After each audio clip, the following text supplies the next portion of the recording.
I cannot be the only one in DC watching my discretionary spending right now, but you still want to go out and have a good time, right? So where in DC can you see world-class artists for free? The Library of Congress. They have presented live music in one of the city's most iconic spaces for more than 100 years.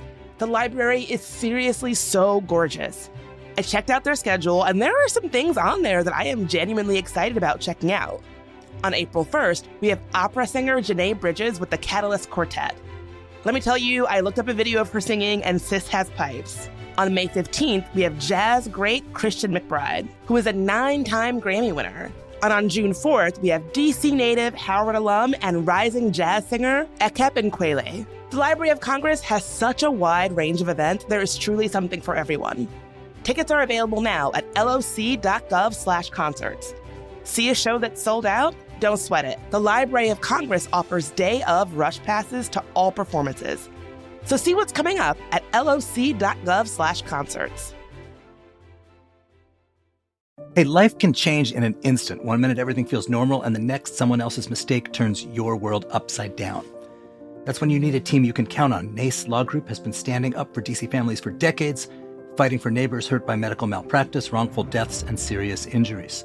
They don't just settle quickly or push papers, they dig in, fight hard, and make sure every client gets the justice they deserve. And here's something we love. They're a longtime supporter of CityCast because just like us, they care about this community and the people who call it home. So if you've been hurt or someone you care about has, pick up the phone, call NACE Law Group. They'll stand with you, fight for your family, and make sure your rights are protected. Visit WashingtonDCInjuryLawyers.com. That's WashingtonDCInjuryLawyers.com.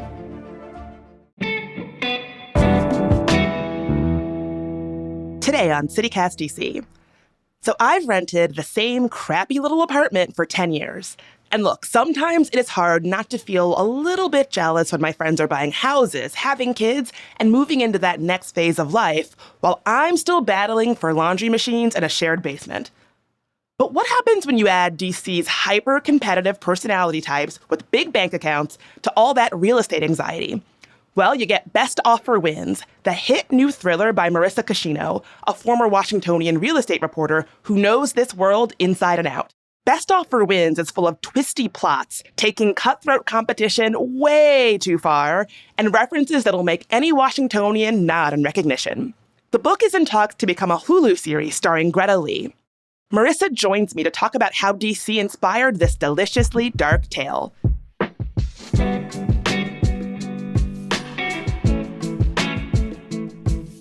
Today's Tuesday, February 10th. I'm Bridget Todd, and here's what DC is talking about.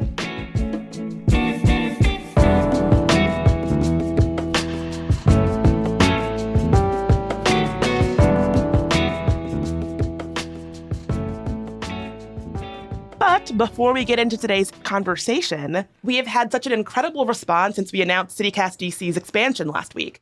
If you missed it, we're immediately hiring 4 journalists to break stories and own key local beats in the wake of the Washington Post cuts.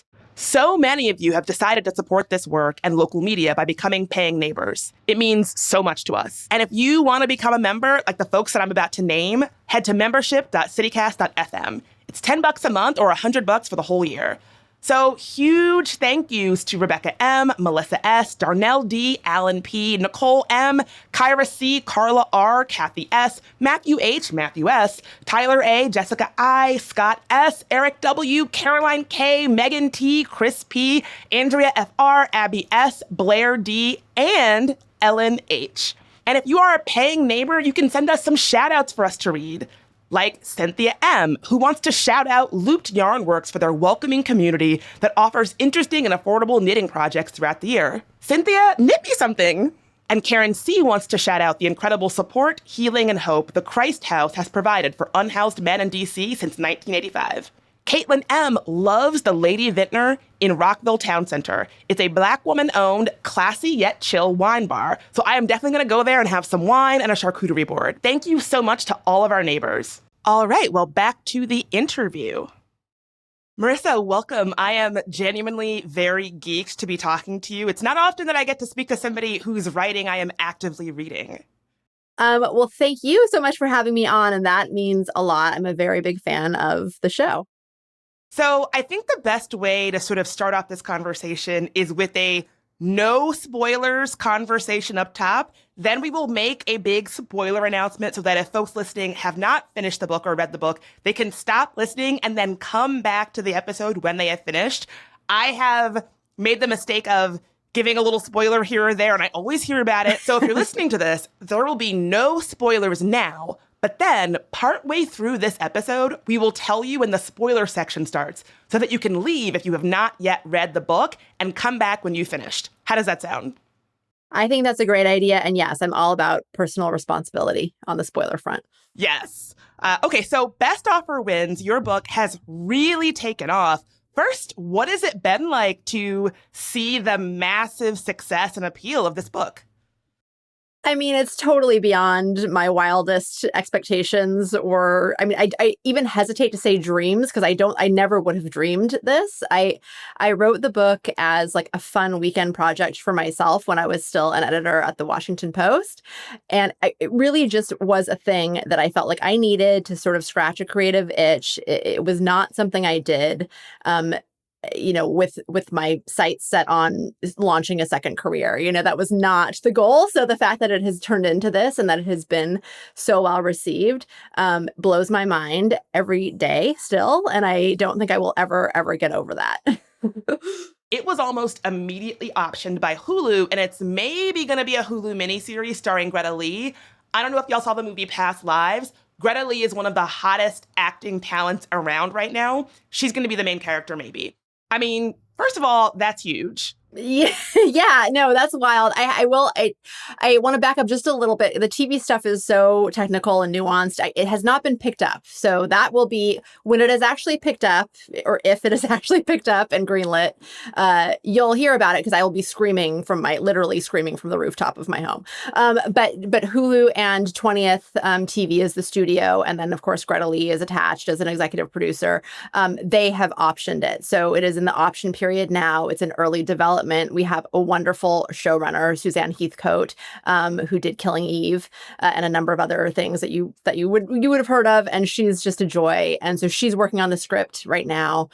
So I hope there is like more, even bigger news to share on that front in the coming months. But for now, that's where we're at, and that alone is fine. That is very exciting. I had no idea that you could sell the TV option before you had even published the book, because you're right, I did sell those rights immediately after I sold the manuscript to my publisher. So it was this very boom back to back things that were, it was this kind of surreal moment in my life. It still feels surreal.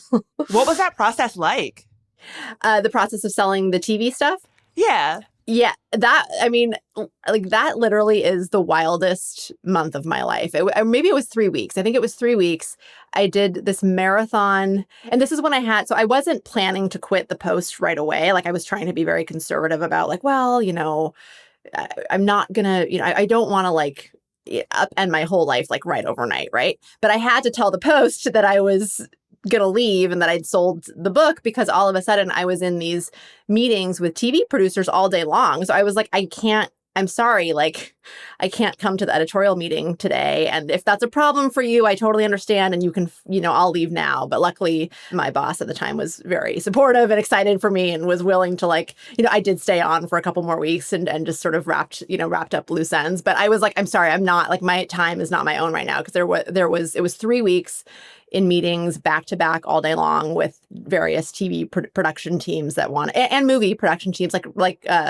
Yeah, I met some really exciting people in this process. It was totally there are a lot of celebrities that have their own production companies. I didn't know about this, but yeah, I met a lot of people that I'm a big fan of. And can you tell us a few more names or yeah. no? I mean, I and I will say it was really hard. I mean, when Greta Lee showed up, she kind of came on at the end, and she'd already assembled this whole team of people from the studio, from 20th, from Hulu. So she came really ready to play ball. And I will just say that her I am a huge fan of her, and I see her as Margot. Like, she's the dream Margot. So once she was once she entered the chat, like, it was like game over. So I just will say, I will tell you some other names, but just with the caveat that like all of these people were so lovely, and it was such a joy to meet all of them. And really, like, the only reason that this didn't end up in anyone else's hands is because Greta Lee came in at the end, and like, that is just, you can't beat that. So the most exciting, I will say one. Okay, I'll tell you one exciting anecdote was Jessica Biel. Ooh. Her production company was interested, and so we did a Zoom call. And she was backstage at a Justin Timberlake concert on the other end of the Zoom. Yes, I know. And I'm like, she's like, I'm so sorry if there's background noise. My husband is just using the bathroom right now. And I'm like, do you mean your husband, Justin Timberlake? Like, that husband? And she's like, yeah. And I'm like, yeah, that's fine. I can work around that. Like, so there were all these like really weird, surreal like moments that happened in the course of that marathon whirlwind of selling the TV option. Yeah, that's probably when my life started to feel like, oh, okay, this is like a big deal, and things are getting like weird, but in a good way.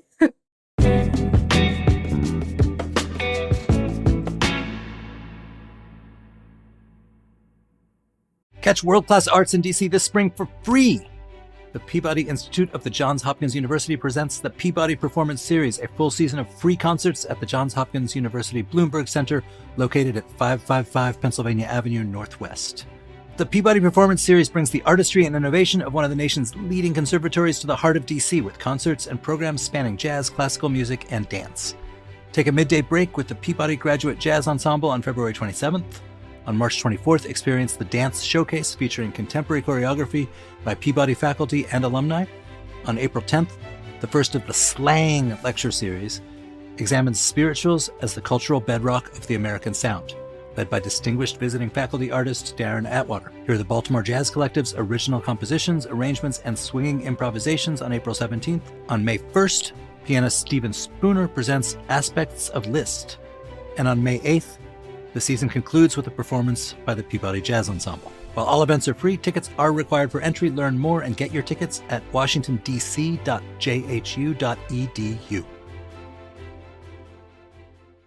It is one of my absolute favorite things when I get to do an ad read for something that I was already looking forward to doing. Because ever since I saw Amy Sherald's absolutely breathtaking portrait that she painted of First Lady Michelle Obama, I have been obsessed with her work ever since. So I am so geeked to have the chance to see her exhibition. It's Amy Sherald, American Sublime at the Baltimore Museum of Art.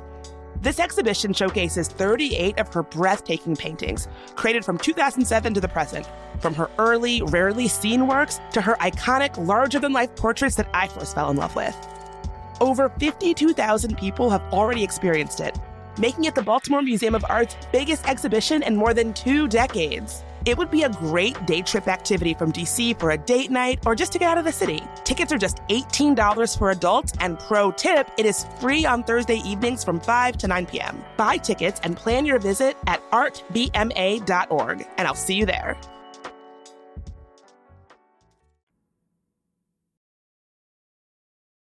So the story is set in DC, and this is exciting for me.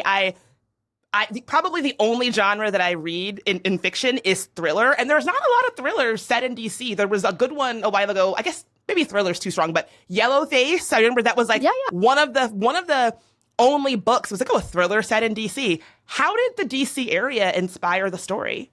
Yeah, I love Yellowface, and I think actually my book Best Offer Wins and Yellowface are similar. They share some similarities, and I agree with you. I will say there are like a lot of thrillers that are set within like, you know, big W Washington DC, like spy thrillers or like thrillers that involve like, you know, the president or like, you know, the government. But Best Offer Wins is very much set within the neighborhoods of DC and the suburbs. And you know, I spent a long time as a staff writer and an editor at Washingtonian magazine. Then I worked at the Post. I've lived in DC since 2007. Gosh, that's a long time. Yeah, wow.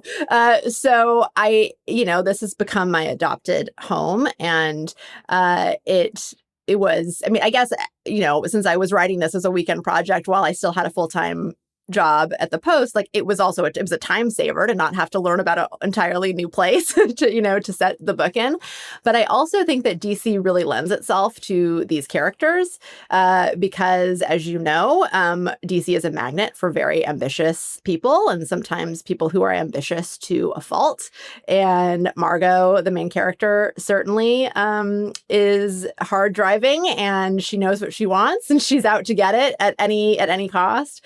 And then the people around her, the characters around her that you meet, they're also, I'm thinking of Kurt is one of the owners of the dream home that Margot wants to buy. He is ambitious in his own ways and also, kind of very manipulative. And I also think that, for better or worse, status is important to people in DC, like, where you went to school, who kind of these markers of wealth and class. And Margot has a lot to say and observe about those things as well. So you've really spoken to a particular kind of experience with folks in DC. I know it very well.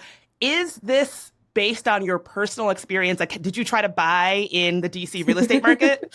I have bought and sold in the DC real estate market. So I do know how hard and how emotionally and psychologically taxing that can be.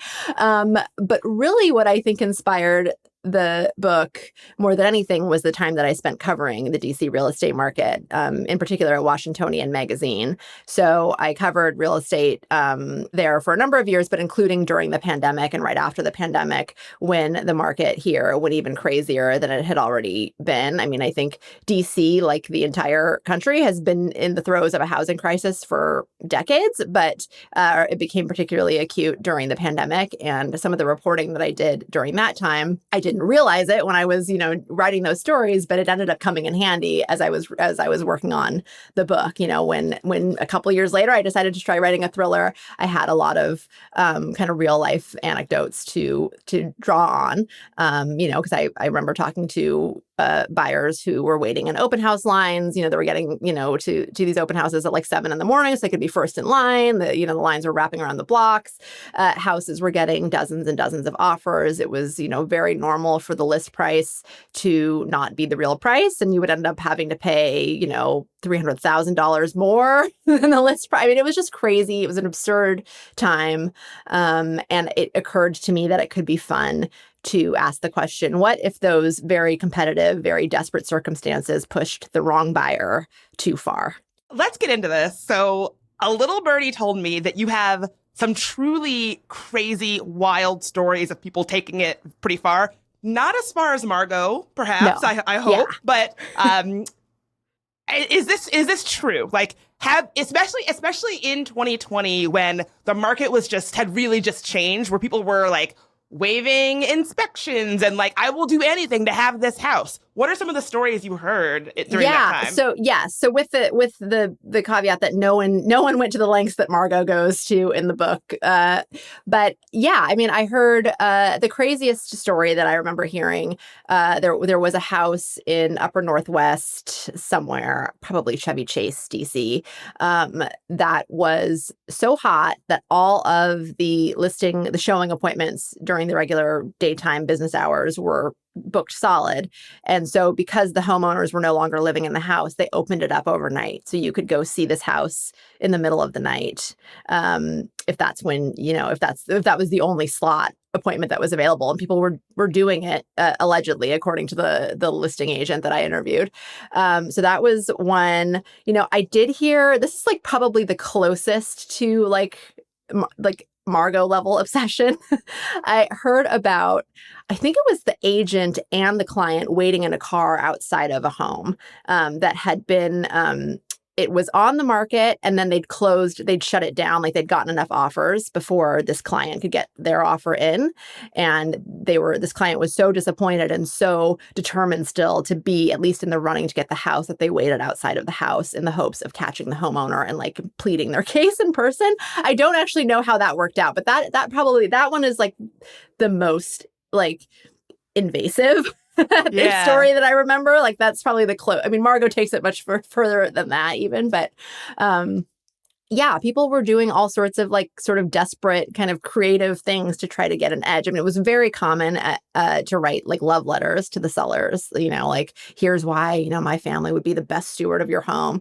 So Margot in the book kind of thinks that way too. Like, well, I'm just going to try to make my case in person as opposed to in writing. Like, why wouldn't I just worm my way into the lives of these homeowners and befriend them and, make my case to them over the dinner table instead? Yeah, it's such a DC. I mean, all my friends who own, they've all gotten a little intense about the process. Again, not this intense, but it is an intense process. And something that I really connect with in the book is the feeling of what your current situation not being good enough, and then looking at your friends who buy these lovely homes, and then like it seems like the home that they buy enables them to like then have the kid, and then their life gets to sort of solidify or settle in a way that yours maybe hasn't. And like the kind of yearning that you can look to and the way that is expressed through where you live. I live in a shitty 1-bedroom apartment in Columbia Heights, and when I have people over, sometimes I feel when you go to someone's like lovely home that they own and then you invite them to your crappy 1-bedroom in a less desirable part of town sometimes,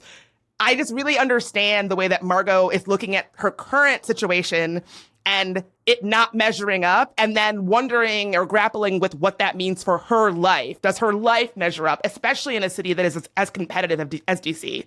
Mm-hmm. Are you in your home right now?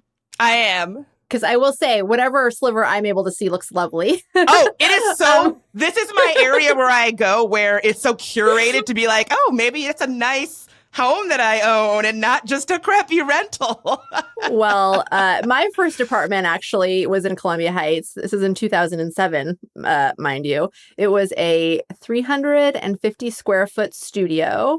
And the only thing I cared about, it barely had a stove, but it did have 2 walk-in closets. So I was like, done. And I could afford it on my entry-level journalist salary. But yeah, no, I think what you're saying is right on. I think it's particularly in this country, home ownership, the dream home is a cornerstone of everything we've been, kind of indoctrinated into believing is the American dream.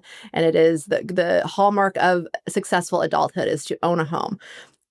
I think that's starting to change just because, of the way that housing is now. I mean, it's not, for the millennial generation, for generations younger than the millennial generation, owning a home is a much different goal than it was for the boomer generation or for our grandparents. It has never been more expensive to own a home. The supply of housing has never been scarcer.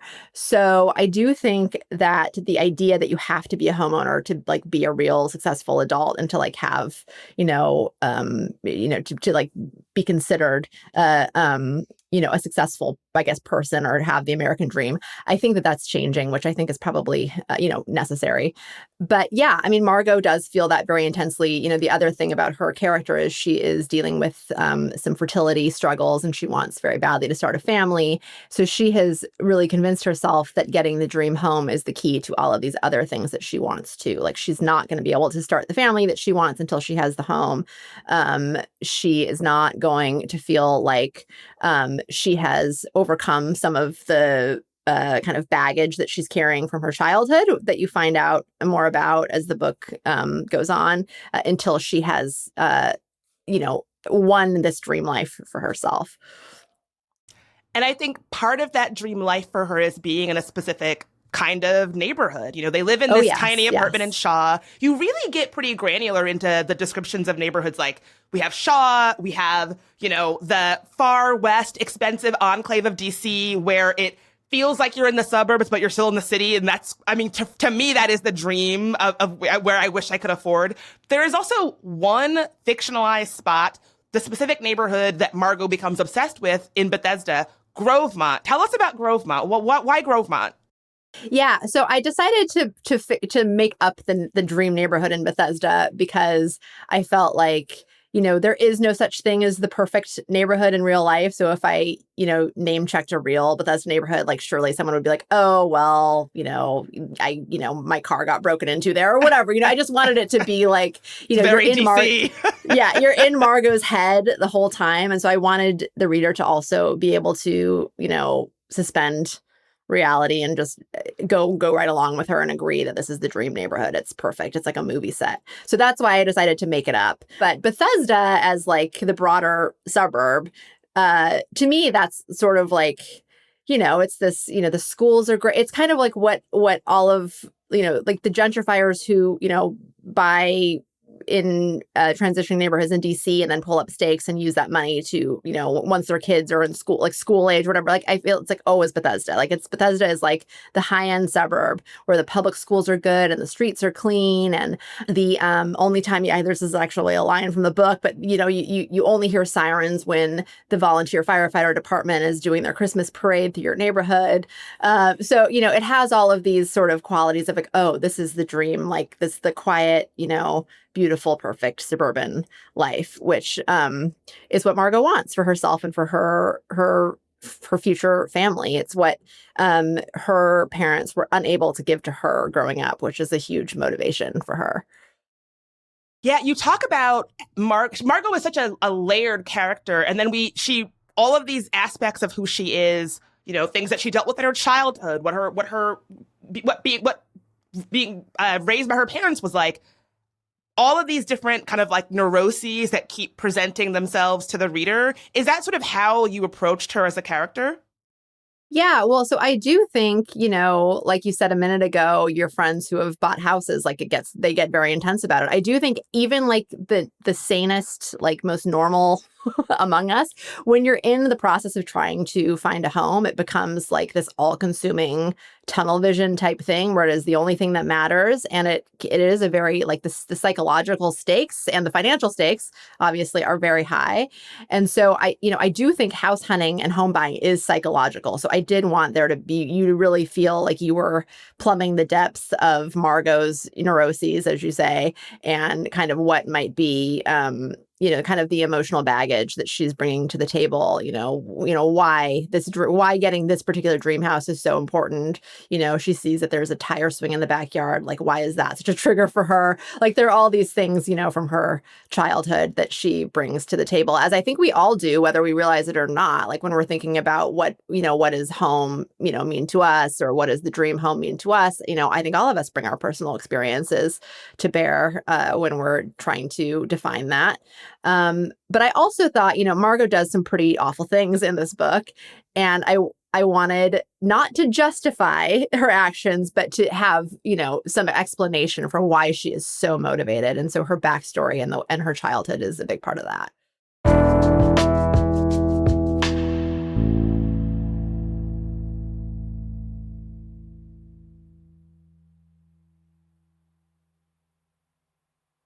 Let's get into it. So we are going to go into spoiler territory now. For anybody who has not read the book and does not want it spoiled, this is your cue to stop listening because we're about to spoil things. You can go away, finish the book, come back and listen to this part of the conversation. Don't leave us mean comments that, oh, why did they spoil it? I'm making it very clear. This is the disclaimer. Now is your chance. We all on the same page? Yeah, you have made it extremely clear. Okay, so let's get into it. You were talking about the lengths that Margot goes and how her different neuroses develop and that she's not really that cool. Like does some bad things. Homegirl's a murderer. Yeah. No, she is cracked under the pressure, not only of the house hunt, but of, I think, the house hunt is a microcosm of all of the other pressure that she feels as a late 30s woman trying to have it all, this sort of lie that women are fed that we should try to have it all. No one ever asks a man if they want to have it all. But Margot is trying, to have the perfect marriage, the perfect career, and start a family, and the home is the key to all of this, and she feels she doesn't necessarily realize it, but you, the reader, will realize that this psychological unraveling that she's going through is pretty intense, and that she's totally lost the plot. I mean, hopefully, I don't know anybody who has taken things this far, but I think you really speak to this feeling that a lot of us can have, especially in a very competitive city, especially when you're watching your friends and colleagues and neighbors meet different status markers that you feel like you will never meet, that people in DC, as you've reported on, have already taken that feeling to an extreme place. Sitting outside of a stranger's house in your car is an extreme thing to do. But that yet is. somebody has done it. Yes. And it's funny whenever someone says, I mean, like, I agree to a point that the way that this book ends is, would not likely happen in real life. But whenever someone is like so, so thrown off by it, like, oh, that would never happen. I'm like, come live in DC for almost 20 years. Like, it isn't like, I think if you've been around Washington people long enough, you can like make a case in your head for how Margot could actually get to this point, like how a person like Margot could actually exist in DC. Between you and me, I don't put nothing past nobody. Like, yeah. And anytime I read like, oh, so and so did this crazy thing, I'm like, maybe, I don't know. Like, who knows what they're like for real? Do we really know anybody like that? Yeah, but I mean, yeah, like sitting in your car outside of a seller's home is something that maybe doesn't happen in every housing market in America, but it doesn't surprise me that it happened, here. So when did you know, or did you start out planning to have Margot be somebody who was also a murderer of two people in pursuit of this perfect dream life and perfect dream house? Yes, I knew. Well, I didn't know about the second murder. I knew she was going to murder one person because I knew. So the starting point for the whole book was the twist. Like I literally came downstairs one morning and asked my husband, like, what if someone was so desperate to buy a house that they put a body in the house to kill off the competition? So that was the starting point for the whole book. So I knew there would have to be a body and that Margot would kill somebody. But yeah, that she ends up killing two people, that was a surprise even to me. Are people in your life like, let me not make her mad? Yeah. Let me. Yes, I know. When I tell that, I think I've been married to Nate for almost 14 years. So he's survived long enough, I guess, that he knows I'm not a real threat. Listen, if he's listening, never let your guard down. He was like, oh, I mean, he was like probably stunned by that early morning question, but also he was like, yeah, that's a good idea. I think that's something, So he was game for it. The murder mansion that she low-key models her kills after, is that something that you've heard about happening in DC for real? So, yes, because this is a local podcast. I mean, there was a really, really awful story. Gosh, it probably was almost a decade ago. The house that where a whole family was murdered and it was set on fire. Do you remember this story? Oh yeah. And I do. So that did occur to me that they did have to. It was a beautiful home. And in a very nice upscale Washington neighborhood. And I do think they ended up having to tear it down because nobody would buy it. I mean, that was like a huge, like there were tons of headlines about that for a long time. And it was this really, really like particularly terrible crime that happened there. So it's different than what happens in the book, but that idea, that concept of something of a crime happening in a house and then making the house unsellable, is rooted in real stories. I mean, I also, this is like the opposite thing. Have you heard of the Wone murder? Robert Wone was a lawyer who was murdered on Swan Street in the Logan Circle neighborhood in 2007. I think it was the year that I moved here, and that's never been solved. He went to stay with two of his friends in their home, and he ended up dead. And with three of his friends. There were four men in the house. Robert Wone was murdered, and it was sort of like a locked door mystery because the three men were ostensibly know what happened there, and somebody is guilty of something, but no one has ever talked, and they've never been able to bring a murder charge in that case. That house, if you moved to DC during that time frame, like that became sort of a famous house because that story was everywhere. But that house has sold many times without any trouble at all. So I think, that's its own kind of reflection of the housing market in the DC area, is that it's, been hot enough for a house like that, with a crazy story attached to it to have no problem trading. But yeah, there have been these kind of instances over the years as I've lived here and as I've been a journalist here, where homes with crimes, and the question about whether or not they'll be able to sell or not have come up. So definitely that was something that I had in my head to draw from. Would you buy a home where a family was brutally murdered? Like with a grim past? No, I would not. I would buy a house with a ghost in it because I'm fascinated by ghosts. You'd rather have a ghost than a grim past? Yeah. I mean, I don't know. If the ghost wants to stick around, it must be a pretty nice place to live. Fair. I like the reasoning. But no, yeah, I think where something really violent and awful happened, that would be hard for me to get past. But for Margot, since she's the one who kills the woman and brings the body into the home, she's been the puppet master the whole time. I can see how that's not scary anymore because you've been in control of it. Like, this is the master plan, and it works. What is next for you after the heels of this incredible success? Do you have plans for more books, more projects, or especially things that are set against the backdrop of DC? So I do have a second book in the works, and it is mostly set, I would say mostly set in DC. It's definitely about DC people again. DC personality types, I think it's safe to say. And I don't want to say too much more about that at this point, but that's kind of what has my attention right now. Well, you'll have to come back and tell us all about it when that also becomes a huge success. I can't wait. I hope so. Thank you. Thanks so much for being here. It's been such a treat. Yeah, well, thank you. These were great questions.